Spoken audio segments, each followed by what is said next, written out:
Puna mund të shihet nga mjaft këndvështrime, si një detyrim, një pasion, sfidë, dhimbje koke, mënyrë për të fituar para apo për të kaluar kohën. Përgjithsisht për ekonomistët, puna është një treg. Brenda 3 minutave do të mësoni gjithçka rreth tregut të punës ose pothuajse gjithçka. Imagjino një vend fare të vogël ku punojnë 10 kompani dhe jetojnë 100 banorë në moshë të aftë për të punë. Nga këta 100 banorë, 56 janë pjesë e forcës së punës, pra ose kanë një punë ose janë në kërkim të saj.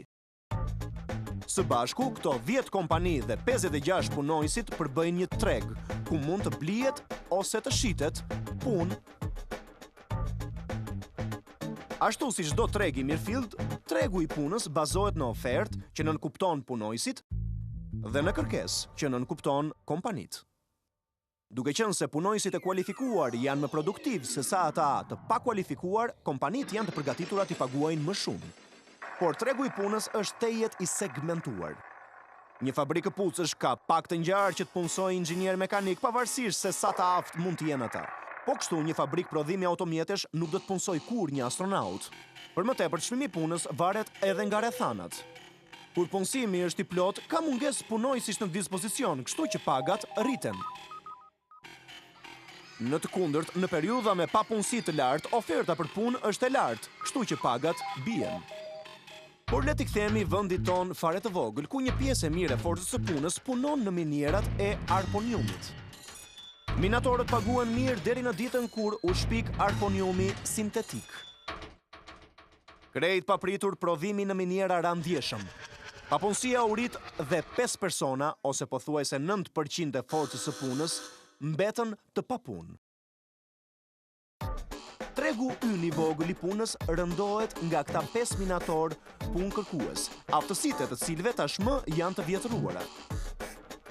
Ata pranojnë të punojnë për paga shumë të ulta dhe kthehen në të punësuarit e varfër, që do të thotë individ që kanë një punë, por që e mbyllin me shumë vështirësi muajin.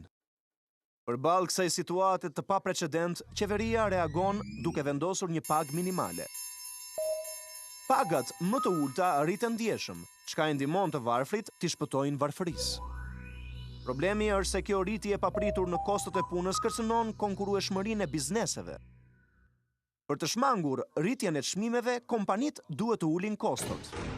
Për shembull, duke i zvendësuar njerëzit me makineri, ose duke e zhvendosur prodhimin në vende me kosto më të lirë pune.